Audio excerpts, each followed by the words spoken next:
శిలతో నిర్మించిన లింగం కంటే స్వర్ణలింగానికి చేసే పూజ కోటి రెట్ల ఫలమంటారు. స్వర్ణలింగం కంటే మణులతో నిర్మించిన లింగం కోటి కోట్ల ఫలమని, పాదరసంతో తయారు చేసిన పాదరస లింగం అనంతకోటి శివలింగ పూజా ఫలమని పురాణాలు చెబుతున్నాయి. అలాంటి పాదరస లింగం నిజామాబాద్ జిల్లాలో విశేష పూజలందుకుంటోంది. దేశాన్ని ఉర్రూతలూపుతోంది. 516 కిలోల బరువు గల ఈ పాదరస లింగం ఆవిర్భావం వెనుక ఆసక్తికరమైన కథ ఉంది. ఆర్మూర్ మండలంలోని అంక్సాపూర్లో పాదరస లింగేశ్వరాలయం ఆవిర్భావం జరిగింది. నిజామాబాద్ జిల్లా ఆర్మూర్ పట్టణానికి 16 కిలోమీటర్ల దూరంలో గల అంక్సాపూర్లో ఇలాంటి పాదరస లింగేశ్వరాలయం వెలిసింది.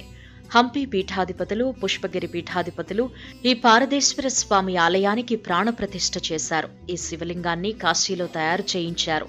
516 కిలోల పాదరసాన్ని ఉపయోగించి దీన్ని రూపొందించారు. సాధారణంగా ఇలాంటి ఆలయాలు కొన్ని వందల వేల సంవత్సరాల క్రితం ఆవిర్భవించి ఉంటాయి. నాటి రాజులో, పాలకులో వీటికి అంకురార్పణ చేసి ఉంటారు. లేదా స్వయంభూగా వెలసిన లింగాలు కాలక్రమంలో దేవాలయాలుగా అభివృద్ధి చెందుతాయి. కానీ అంక్సాపూర్లోని ఈ క్షేత్రం నేటి తరానికి చెందిన సాధారణ సమాజానికి చెందిన వారు నిర్మించటం ఓ విశేషంగా చెప్పుకుంటారు. బ్రహ్మజ్ఞాన సంపన్నులైన ఈ ప్రాంతవాసి పడాల విఠల్ మహారాజు స్వామి ఈ ఆలయ నిర్మాణానికి శ్రీకారం చుట్టారు.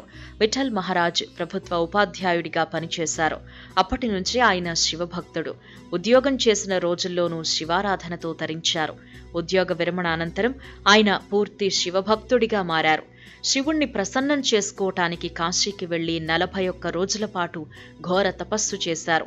తపస్సు ముగిసే నాటికి తన చేతుల మీదుగా పాదరస లింగాన్ని ప్రతిష్ఠించి ప్రత్యేక ఆలయం నిర్మించాలని శివుని ఆదేశం వచ్చిందట. అప్పటికి హరిద్వార్లో మాత్రమే పాదరస లింగానికి ప్రత్యేక ఆలయం ఉంది.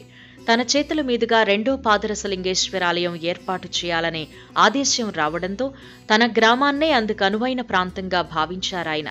అప్పటికప్పుడు నిర్ణయం తీసుకుని తన గ్రామంలో తాను బస చేసిన ఓ ఆశ్రమాన్ని ఖరారు చేసుకున్నారు.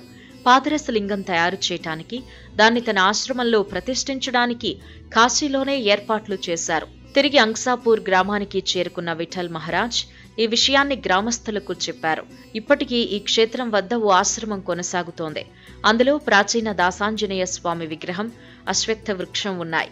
విఠల్ మహారాజ్ సంకల్పానంతరం పాదరస లింగ ప్రతిష్టకు గ్రామస్తులు చేయూతనందించారు. అనేక మంది భక్తుల సహకారంతో ఇది తుదిరూపు సంతరించుకుంది.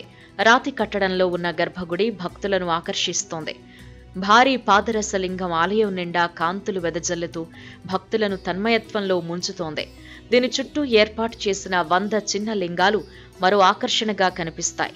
ఒక్కోటి కిలో బరువుండే ఈ చిన్న పాదరస లింగాలు చూడగానే భక్తి పారవశ్యాన్ని కలిగిస్తాయి. ఆర్మూర్ నుంచి కరీంనగర్ వెళ్లే ప్రధాన మార్గంలో ఈ అంక్సాపూర్ గ్రామం ఉంది. గ్రామ శివార్లలో ప్రశాంత వాతావరణంలో వెలసింది శివాలయం. ఇందులోని పాదరస లింగానికి ఎంత ప్రాధాన్యత ఉందో ఈ ప్రాంత వాతావరణంలోనూ అంతే ప్రశాంతత కనిపిస్తోంది. చుట్టూ పంట పొలాలు, పరుచుకున్న పచ్చదనం మధ్య కొలువైన ఈ శివాలయం చూసేవారికి కన్నుల పండుగగా ఉంది. ఈ ఆలయంలో ఏటా గురు పూర్ణిమ, విజయదశమి, మహాశివరాత్రి వేడుకలు ఘనంగా జరుగుతాయి. ఈ ఆలయాన్ని దర్శించుకుంటే కోటి లింగాల పూజా ఫలం దొరుకుతుందని ఆలయ పూజారి చెబుతున్నారు.